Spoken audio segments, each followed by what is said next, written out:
Mums līdz šim pērkons nebija bijis, un tagad ir bijis, beidzot var sēdēt zālītē. Šobrīd nepasēdies, ir varens slapšs, bet arī to slapjumu vajag. Tas taču ir brīnišķīgi. Viss tik zaļš, tik svaigs un smaržo. Un arī tie dulie neskrien, arī ar močiem nekritīs, vismaz tas laiks pietur to. Ja ar motociklu ir bijusi viena avārija un pēc kādiem gadiņiem ir otra, tad tā ir zīme, ka motocikls ir jāpārdod, jo trešās reizes var nebūt tik veiksmīgas. Mēs tiekam visu laiku mācīti. Mums tiek bakstīts ar pirkstu acīs, bet nē. Tāda ir cilvēka daba.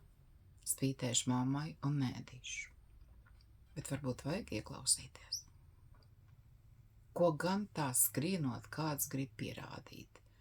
Kalnos augstos kāpt, šļukt ar galvu uz leju, un tad vēl naudu jāmeklē, lai to līķi atvestu.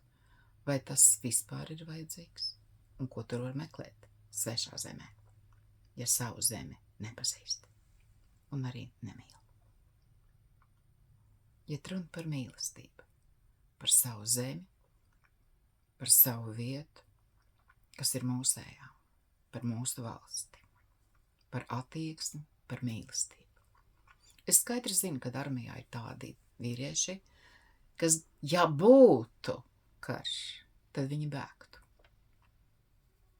Un kur vēl tiem, kam tojās izdienas pensija, tie tik domā, ka tagad varēs, vai tie ir patrioti? Nē, nav. Un patriotisms jāmāca maziem bērniem skolā. Jā, maziem bērniem. Cienīt valsti, cienīt karogu, cienīt himnu, vienalga, kāda tautība ir cilvēkam. Šī ir mūsu valsts, šī ir mūsu zeme, un mēs pieprasām cieņu. Bet vispirms mums jāciena pašiem sevi un vienam otru, lai kaut ko pieprasīt no citiem. Nevar bākstīt ar pirkstu uz citiem, ja tu pats tā nedzīvo. Tā ir tikai izlikšanās un meli. Un šobrīd visi meli nāk gaismā, un mani mīļie, jo vairāk slēps, jo vairāk atklāsies. Jo tagad jūs redzat, kas notiek. Būs vēl. Mēs esam mazi puteklīši. Mums jābūt pateicīgiem, ka zemes māte mūs piecieš, jo uzvesties mēs neprotam un gadsimtu tūkstošiem neprotam. Tāpēc Dievs dod iespēju vēl vienreiz ar jauno laikmetu, ar jauno enerģiju, ar mīlestības enerģiju var paveikt ļoti daudz, nevis ar dūru un ar karu. Un tie, kas domā, ka tikai viss var atrisināt ar karu, tiem nākotnes nebūs. Tās valstis sabruks. Un nekā to nebūs. Un uztveriet, lūdzu, manis teikto ļoti nopietni, jo es esmu gan īsts telepāts, gan īsts gaišreģis. Un prasiet tiem, kas man pazīst jau sen, jo visu, ko es teikusi, tas viss ir piepildījies. Saglabājiet mieru. Ēdiet veselīgi, ko mums var Latvijā dabūt. Mums nav jāēd nekāda eksotika, mums nav jādzer nekāda dzēriena, ko ved iekšā. Mums ir tīrs ūdens. Tā ir lielākā bagātība, kāda ir Latvijā, un ļoti reti, kurā valstī ir tāda bagātība. Var iztikt bez alkohola? Var. Ja ir laba oma, var dejot, dziedāt, un mēs to redzam, kādu alkoholu vajag. Tas, ka mums ir arī augstos amatos atkarīgie. Pat dzirdēju, viens Saeimas deputāts, ārsts būdams grib panākt, kad ārsts pēc tam, kad vairs nestrādā pie ārsta, drīkstot 50 receptes sev izrakstīt. Nezinu, ko viņš sev grib rakstīt. Narkotikas? Vai nu sev, vai tirgot? Ļoti interesanti, vai ne? Ārstiem ir jāārstē cilvēki, un viņiem nav Saeimā ko darīt. Skolotājiem arī ir jāmāca bērni. Bet ministrijas ir jāvada profesionāļiem. Un, ja runājam par veselību, tas noteikti nav ārsts. Tas ir tas, ko sauc par veselības menedžmentu. Mums tāda nav. Lai gan ir par tādu mācību programmu.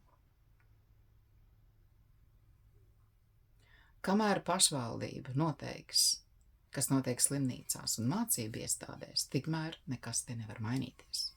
Jo visur vajag iebāzt savējos, vienalga kāds, ka tikai savējais. Ja gribam mainīt šeit visu un dzīvot labāk, mums pašiem ir ļoti jāmainās. Mums nevajag klusēt, mums vajag runāt. Un nevis izcelt šobrīd to slikto, mums ir daudz laba, un par to vajag runāt. Un jo vairāk mēs to labo izcelsim, jo vairāk to labo mēs sajutīsim. Mums ir skolotāji, kas ir dzimuši skolotāji, un viņi ir dažādi vecuma cilvēki. Mums ir ārsti, kas ir dzimuši par ārstiem, un viņi to arī dara, tikai viņi deg laukā.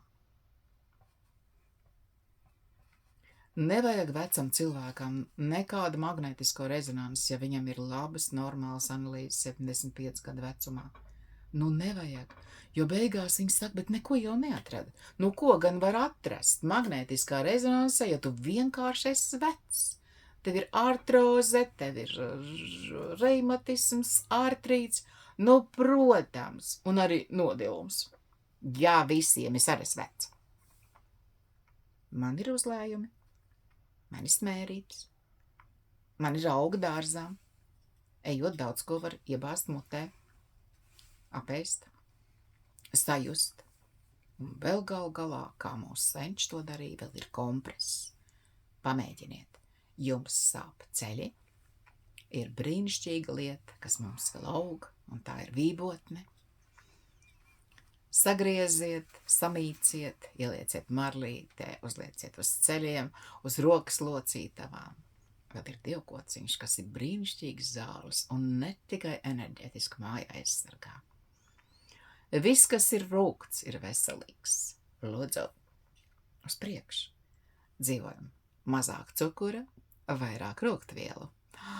Vai cik jūs kuņģīts būs pateicīgs un zarneņas vēl vairāk.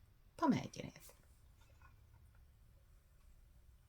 Es jums ieteiktu pamēģināt to seno. Un kas tad ir jaunais? Pirmkārt, neko jaunu nevar izdomāt. Un jaunais ir tas sen aizmirst vecais. Jo dzenoties pēc naudas ir aizmirsuši elementāras lietas.